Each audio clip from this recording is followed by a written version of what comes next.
Good morning students.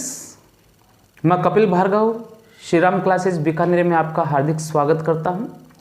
बच्चों, हम पढ़ रहे हैं समास और समास में हम पिछली कक्षा में समास के प्रश्न किस प्रकार के आते हैं इस पर चर्चा की थी। इसके अलावा हमने अव्ययभाव समास पूरा पढ़ लिया था। आज बच्चों दूसरे क्रम में हम आगे बढ़ते हैं। दूसरा समास जो हमने भेद के रूप में पढ़ाया है वो है तत्पुरुष समास। तो बच्चों बताओ इसमें कौन सा पद प्रधान होता है। कल आपको एक कॉन्टेक्ट नंबर बताए थे। पिछली कक्षा में हमने एक ट्रिक के रूप में याद किया था पद की प्रधानता कितने थे, वो 12 है, 22, 12 है, 0। तो 2 नंबर पे 12 जैसे लिखते हैं एक के बाद 2 तो 2 आते हैं। तो तत्पुरुष समास में दूसरा पद प्रधान होता है। तो सबसे पहले इसकी परिभाषा लिख लें, फिर आगे चर्चा करते हैं। इसमें उत्तर पद प्रधान होता है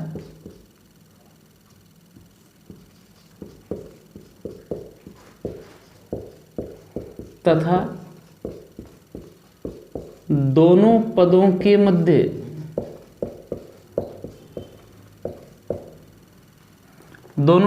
मध्य विभक्तियों का लोप होता है, या हम लिख सकते हैं कारक चिन्हों का लोप होता है। ठीक है, कैसे देखते हैं उस पर चर्चा करें। ये अपनी परिभाषा आप नोट करें। फिर इसके बाद में आते हैं तत्पुरुष समास की परिभाषा के बाद इसके भेद आते हैं कि तत्पुरुष समास के भेद बताएं कितने होते हैं। तत्पुरुष समास के भेद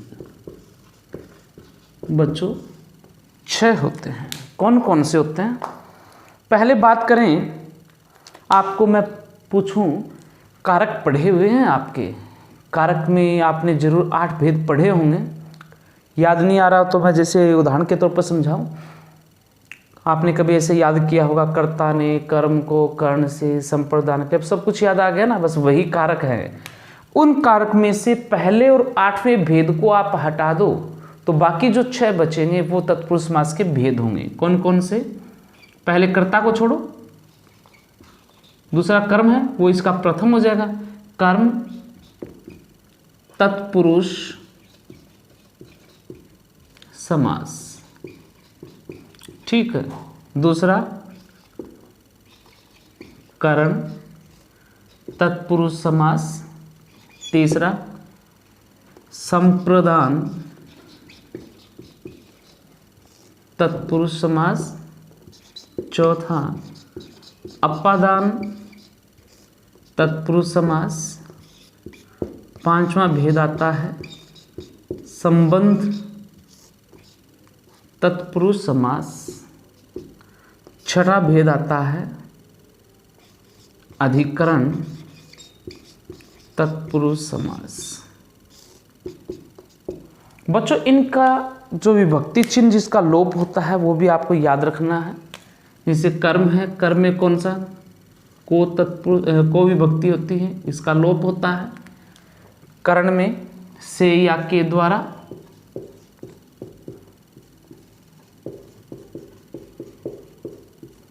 विभक्ति का लोप होता है। संप्रदान में के लिए विभक्ति का लोप होता है। अपादान में से मतलब अलग होने के रूप में जो बोध होता है वो विभक्ति से अपादान में आती है। संबंध में का, के, की विभक्तियों का लोप होता है। अधिकरण तत्पुरुष समास में और पर विभक्ति का लोप होता है। यदि बच्चों हम कारक पढ़ते तो कुछ और विभक्ति चिन्ह भी साथ में आ जाते। जैसे यहाँ संप्रदान में के लिए इसके साथ में को आता। संबंध है इसमें का के की के साथ में रा रे री ना ने नी भी आता। अधिकरण में पे और विभक्ति उसका भी प्रयोग करते। अब बच्चों हम यहाँ पर समास पढ़ रहे हैं इसलिए यहाँ पर विभक्तियों का लोप होगा। कारक में प्रयोग होता है, यहाँ पर इनमें लोप होता है। ठीक है, देखें ये विभक्ति चिन्ह आपने नोट कर ली होगी। तो सबसे पहले कर्म तत्पुरुष समास पर विचार करते हैं। हेडिंग डालें कर्म तत्पुरुष समास।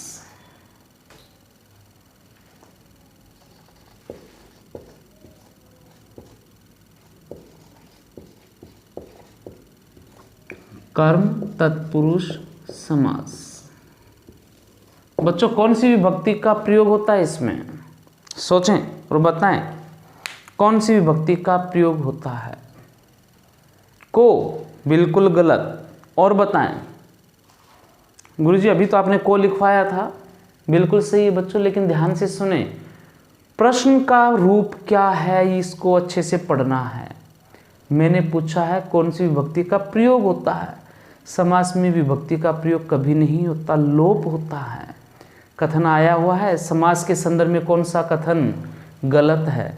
तो तत्पुरुष समास में विभक्तियों का प्रयोग होता है, ये कथन गलत था। प्रयोग नहीं होता, विभक्तियों का लोप होता है। तो सबसे पहले हम बात करते हैं कर्म तत्पुरुष समास। को विभक्ति तो है लेकिन इसका लोप है। हम शब्द पढ़ते हैं वहाँ पर मिलती नहीं है ना, कारक में होता है लोप प्रयोग, तो यहाँ पर लोप होता है। जैसे बात करें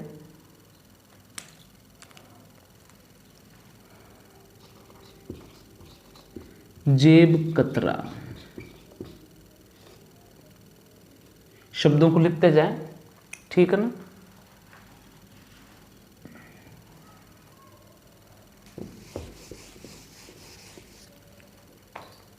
जेब कतरा,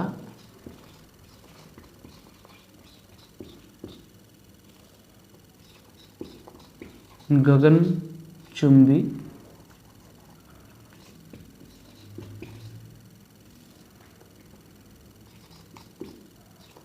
प्राप्तोदक,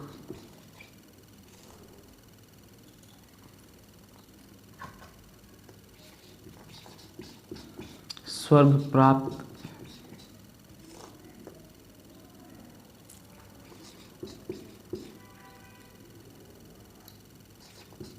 शरणागत, देशागत,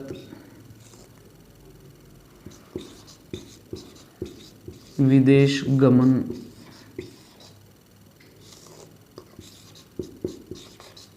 बाजारगत,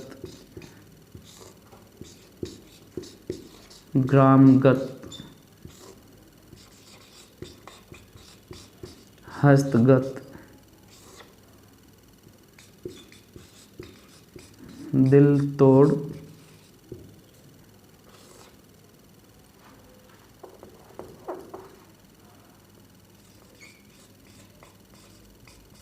कृष्णार्पण।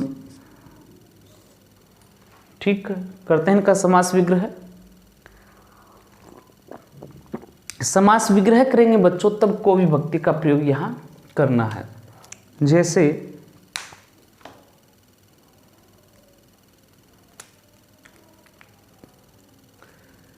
जेब कतरा, क्या लिखेंगे समास विग्रह? जेब को कतरने वाला। अगर होता जेब कतरी तो हम लिख देते जेब को कतरने वाली। गगनचुंबी, गगन को चूमने वाला। बच्चों इसमें गगनचुंबी में बहुव्रीहि समास भी है, क्योंकि यहाँ पर तीसरे पद की जो कल्पना करते हैं वो है ऊंचाई। जैसे हम कहते हैं मैंने गगनचुंबी इमारतें देखी, गगनचुंबी पहाड़ियाँ देखी। चूमने का मतलब होता है स्पर्श करना। जैसे हम नीचे से ऊपर देखते हैं तो पहाड़ियाँ इमारतें वो आकाश को स्पर्श करती हुई नजर आती है, तो चूमने का मतलब हुआ स्पर्श करना। मतलब मैंने गगनचुंबी पहाड़ियाँ देखी, गगनचुंबी इमारतें देखी, तो मतलब आकाश को स्पर्श करने वाली। प्राप्तोदक, उदक को प्राप्त। अब आप ये सोच रहे हो गुरुजी आपने ये प्राप्त को उदक क्यों नहीं लिखा? बच्चों एक महत्वपूर्ण बात और भी है, कौन सा पद प्रधान होता है ये हम शब्द को देखकर निर्धारित नहीं करते, समास विग्रह करने के बाद ही ज्ञात होता है कि कौन सा पद प्रधान है। ठीक है, तो यहाँ पर जो प्रथम पद नजर है इसमें उत्तर पद प्रधान होता है, तो आप ये कहेंगे उत्तर पद कौन सा है? उत्तर पद जो प्रथम नजर है, देखो ये प्राप्त है, ये उत्तर पद है। उद्दक यहाँ पर प्रथम पद है। उद्दक को प्राप्त, तो प्राप्त किया है या त्यागा है, क्या कुछ किया वो बात ये निर्धारित कर रहा है। उत्तर पद कर रहा है प्रधानता। तो यहाँ पर स्वर्ग प्राप्त, स्वर्ग को प्राप्त,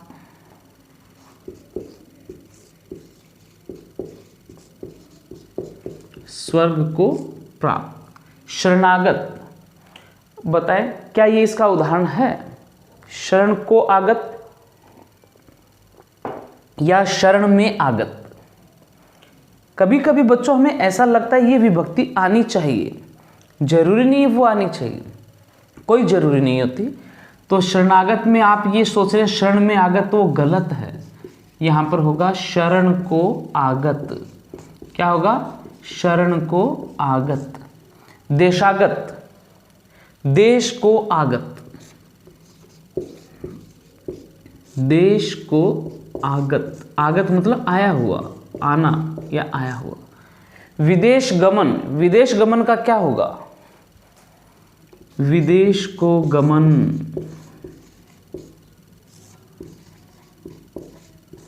विदेश को गमन। बाजारगत, बाजार को गत,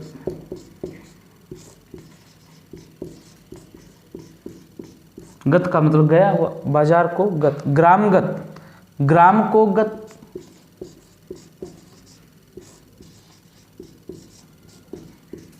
ग्राम को गत। हस्तगत, ये बताएं बच्चों क्या ये अपादान का नजर आ रहा है क्या आपको? कि हम ये सोचें हाथ से गया, हस्त से गत, जाने के रूप में, अलग होने के रूप में इसको हम अपादान में ले लें, तो आप जो भी सोच रहे हैं गलत सोच रहे हैं, क्योंकि यहाँ पर हस्तगत परीक्षा में कई बार पूछा जा चुका है। यहाँ पर होगा हस्त को गत। तो गुरुजी हम अपादान कर दें तो गलत क्यों होगा? बच्चों ध्यान रखना, जब भी हस्तगत शब्द आए तो यहाँ हस्त का मतलब हाथ होता है, लेकिन ये हाथ खुद के न होकर सामने वाले के हैं, दूसरे वाले के हैं। जैसे कि हम ये कहें ये वस्तु आप इनको हस्तगत कर दो, और मैं कहूँ ये हाथ मेरे खुद के अपने मानेंगे तब नहीं, इस हाथ से इस हाथ में दे दो, इस हाथ से इस हाथ में दे दो, तो इसको हस्तगत नहीं माना जाता। जब तक दूसरे व्यक्ति के हाथ में हम इसको नहीं देंगे वो हस्तगत नहीं कहा जाता। तो हाथ यहाँ जब भी आए याद रखना दूसरे का हाथ है ये, तब समझ में आएगा। दिल तोड़, दिल को तोड़ने वाला,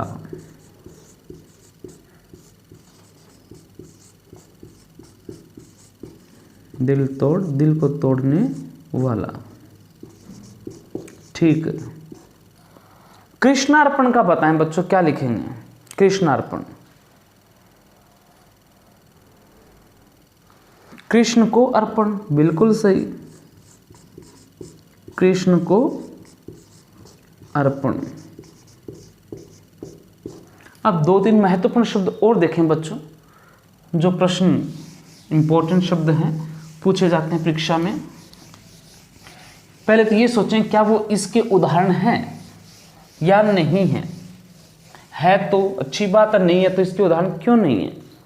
जैसे ध्यानातीत, कालातीत, इस पर चर्चा करें। इनमें से कौन सा शब्द इसका उदाहरण है, कौन सा इसका उदाहरण नहीं है?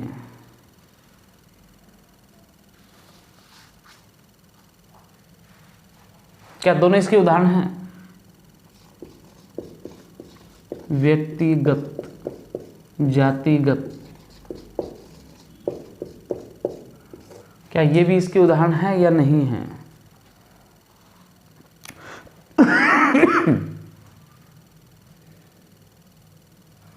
मरणातुर, रोगातुर, क्या ये भी उदाहरण इसके हैं या नहीं हैं? ये उदाहरण भी बच्चों इसी के ही हैं। इंपॉर्टेंट शब्द है, देखें आगे इसमें।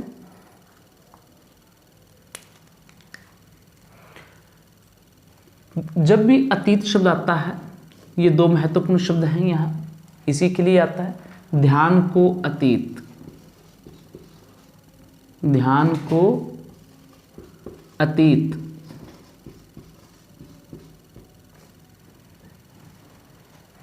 ठीक है। आशातीत इसमें नहीं आएगा, वो आशा से अतीत होता है। कई जगह आपको आशा को अतीत भी मिल जाता है। कालातीत,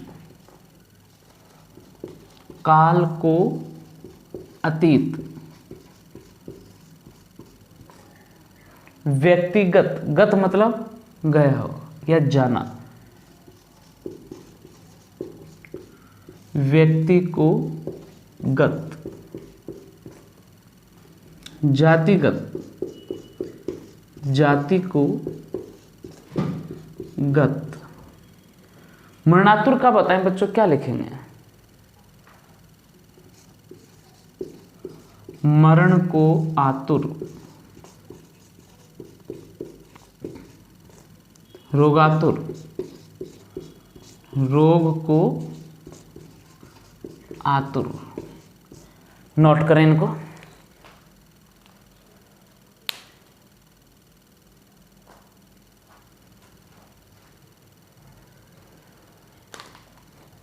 चलें आगे।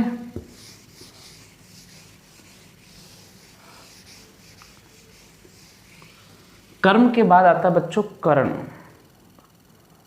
हेडिंग डालें, करण तत्पुरुष समास।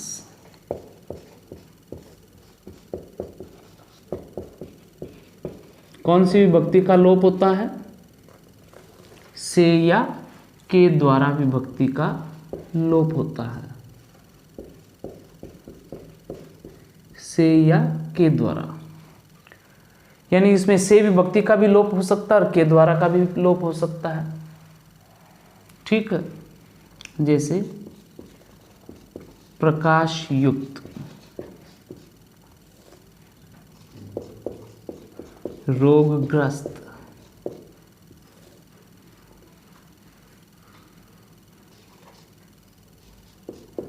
मदांध, धर्मांध,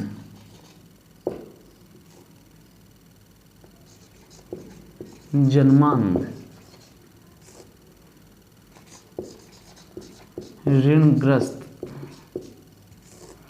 बच्चों ध्यान से सुनना, इसमें एक दो उदाहरण मैं जानबूझ के दूसरे समास के दे रहा हूं ताकि आपको पकड़ में आ जाए कि हम गलती कहाँ करते हैं। ठीक है, रत्न जड़ित,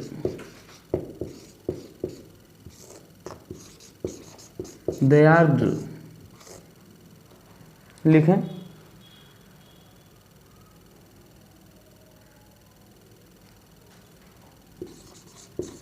कपड़ छान,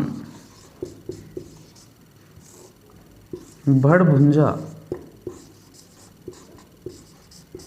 भड़भुंजा। लिखें इन शब्दों को। कुछ एक शब्द इधर लिख देता हूं। हस्तलिखित,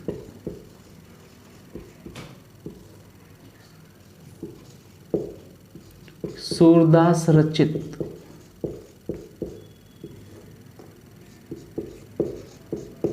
तुलसीकृत,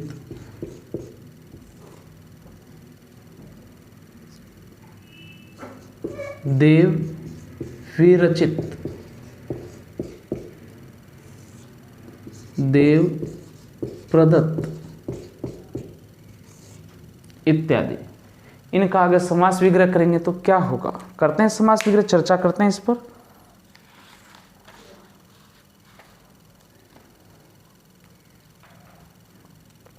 एक रेखांकित शब्द भी लिखो।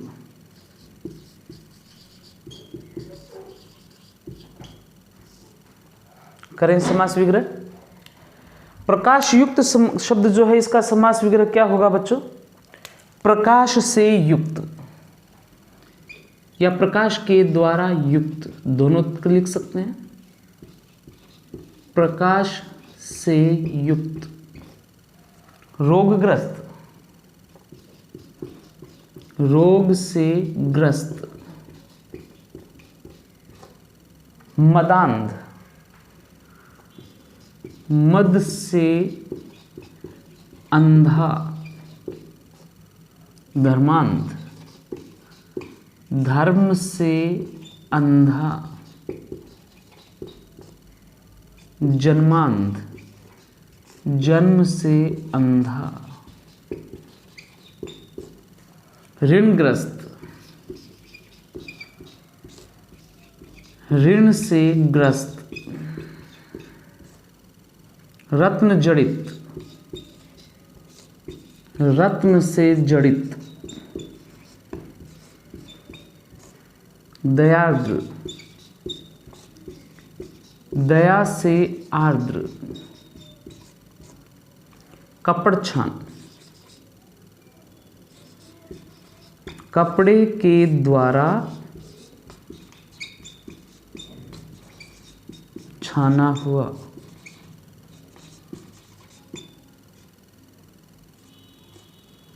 भड़भुंजा। इसका क्या लिखेंगे बच्चों, भड़भुंजा का?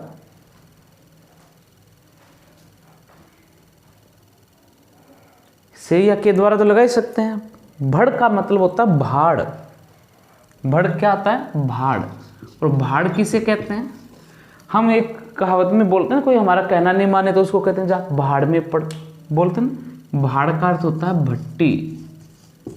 तो चूल्हा जिसको हम कहते हैं कि चूल्हे में पड़, भाड़ में पड़, भट्टी में पड़, इसका अर्थ ही होता है। तो यहाँ भाड़ का मतलब अनाज नहीं है। कई बच्चे इसमें ये सोच सकते हैं भाड़ को भूनने वाला। भाड़ को नहीं आता, भाड़ के द्वारा भूनने वाला। क्या होगा समास विग्रह? भाड़ के द्वारा भूनने वाला। ठीक है। फिर हस्तलिखित शब्द है, उसका बताएं क्या लिखेंगे समास विग्रह? हस्तलिखित। लेकिन बच्चों इंपॉर्टेंट बात जो बतानी वो ये है कि यहाँ पर जो जन्मांध शब्द है, समास विग्रह तो यही होगा, लेकिन बच्चों ये उदाहरण इसका नहीं है।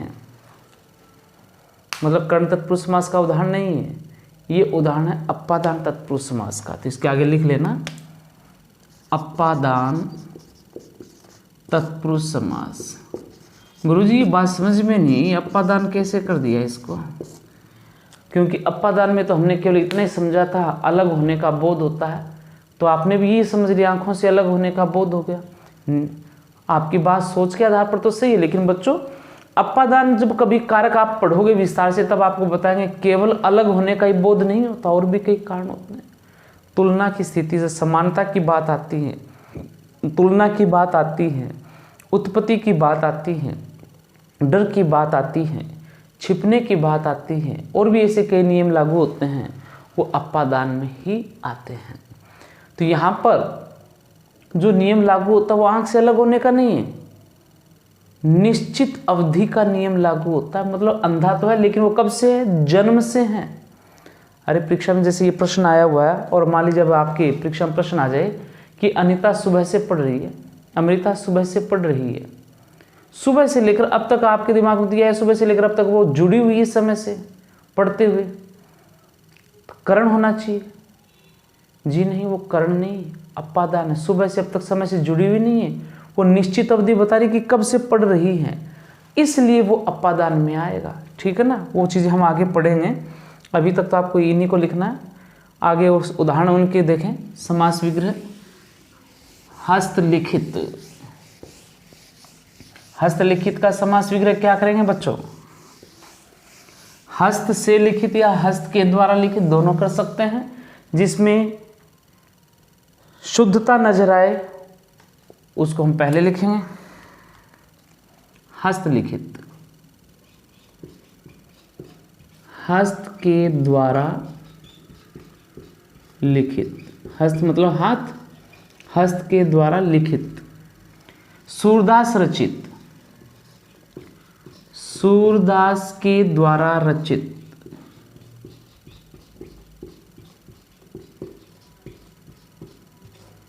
सूरदास के द्वारा रचित। तुलसीकृत, तुलसी के द्वारा कृत।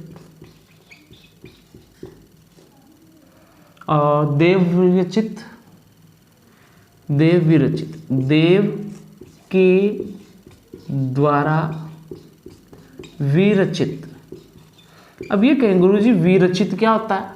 देव रचित भी हो सकता था, हो सकता है देव रचित लिख सकते हैं, देव के द्वारा रचित, देव विरचित।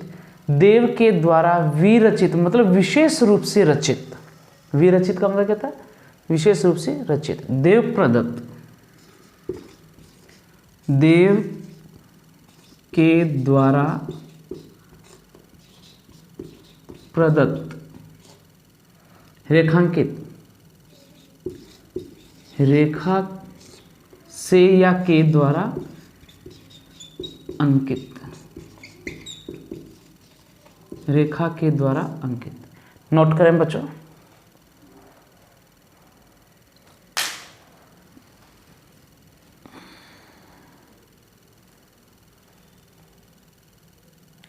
ठीक है, लिख लिए?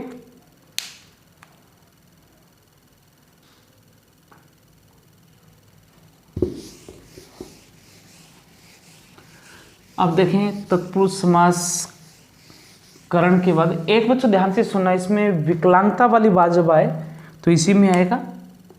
जैसे हम ये शब्द लिख देते हैं विकलांग, विकलांगता की बात जब आती है तो वो भी कर्ण में आता है। तो हम यहाँ पर क्या लिखेंगे समास विग्रह में? अंग से विकल। क्या लिखेंगे? अंग से विकल। ठीक है।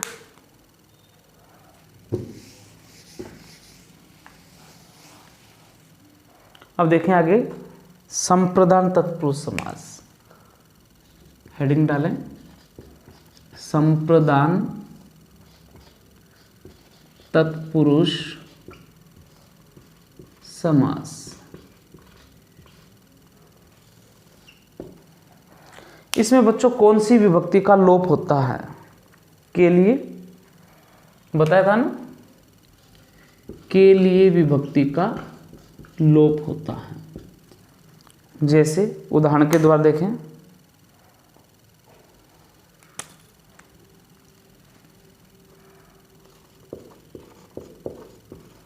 रसोई घर, पाठशाला, विद्यालय। ठीक है। हवन सामग्री, हवन कुंड, गौशाला। बच्चों शब्द और भी लिख रहा हूं, आपको छटनी करनी है कि उसका उदाहरण कौन सा नहीं है। ठीक है। गौशाला, पाठशाला, कन्यादान। ठीक है। और देखें, बलि पशु, या फिर ये पशु बलि लिख दूं।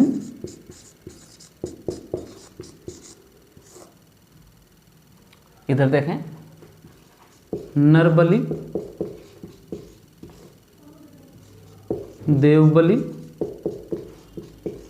भूत बलि, काक बलि,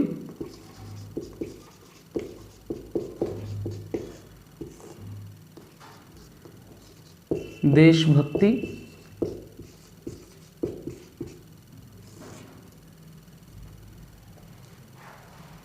राष्ट्रभक्ति,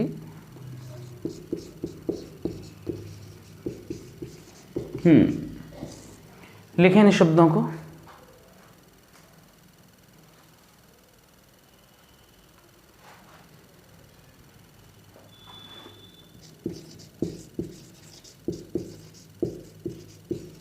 विधानसभा,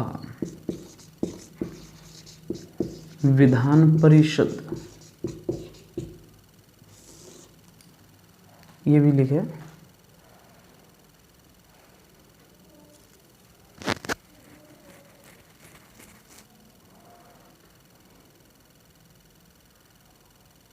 लिख लिए। चलें आगे, करें समास विग्रह। देखो, रसोई घर, यहाँ पर हम लिखेंगे के लिए। समास विग्रह क्या आ जाएगा? रसोई के लिए घर। अच्छा बच्चों, यहाँ पर एक आराम कुर्सी शब्द भी पूछा हुआ है, ये भी लिखो। आराम कुर्सी और हथकड़ी।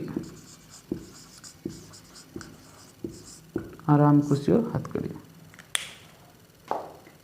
रसोई घर, रसोई के लिए घर। पाठशाला, पाठ के लिए शाला। शाला मतलब घर, शाला नहीं है, शाला है, ठीक है ना। पाठ मतलब पढ़ने के लिए। विद्यालय, कई जगह आपको विद्या का आलय मिलेगा। हमारे जो माध्यमिक शिक्षा बोर्ड की जो किताबें एनसीईआरटी की 9 से 12 तक की, उसकी किताब में भी विद्या का आलय दिया हुआ है, जो कि गलत है। और गलत है, जरूरी थोड़ी किताब में छपा तो उसको सही मान लेंगे। तो यहाँ पर समास विग्रह क्या होगा? विद्या के लिए आलय, विद्या के लिए आलय। हवन सामग्री, हवन के लिए सामग्री।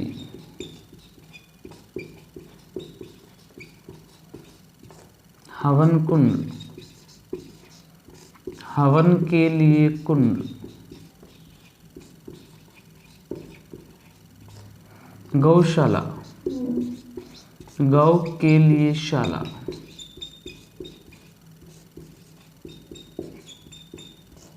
कन्यादान, कन्या के लिए दान करेंगे या कन्या का दान करेंगे या कुछ और करेंगे? तो याद आ रहा होगा, जो घर में पड़ोस में कहीं शादी हो तो घर वाले कहते हैं कन्यादान लिखवा के आओ। जब में से 150 निकाल के लिखवा देते हैं और हम कहते हैं कि कन्या के लिए दान। जी नहीं, कन्या के लिए दान ऐसे नहीं होता।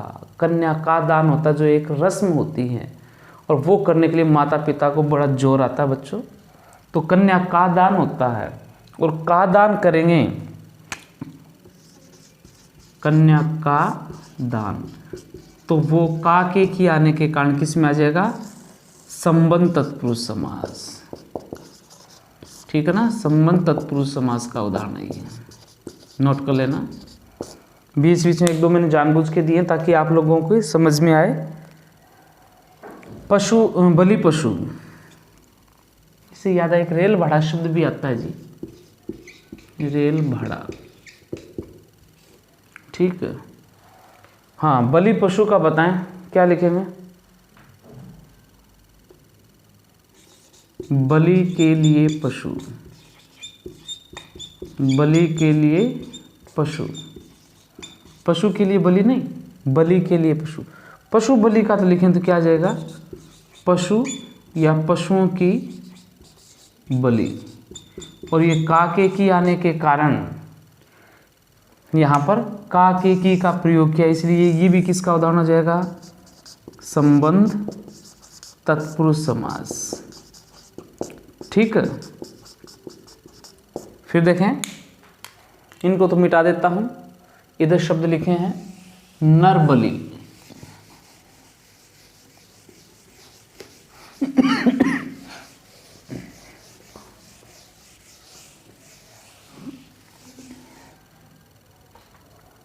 नर बलि, नर के लिए बलि या नर की बलि?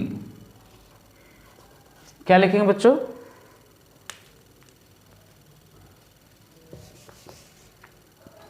नर के लिए बलि नहीं होता, नर की बलि होता है।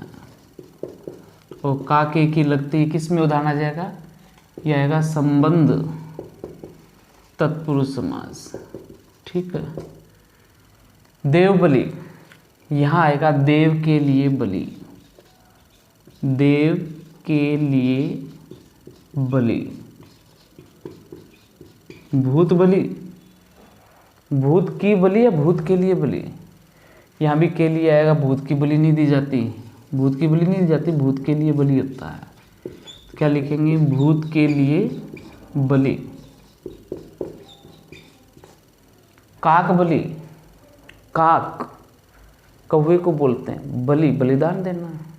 कौवे के लिए बलि होता है, मतलब जो श्राद्ध पक्ष होते हैं ना, वो इसीलिए प्रयुक्त किया जाता है काक बलि। काक बलि तो क्या लिखेंगे, काक के लिए बलि। देशभक्ति, देश के लिए भक्ति।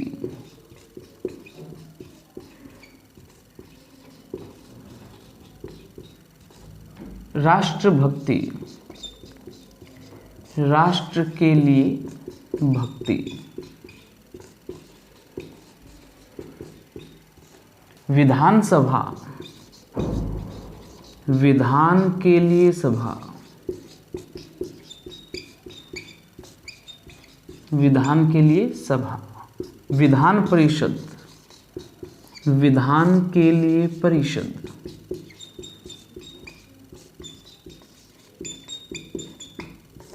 आराम कुर्सी,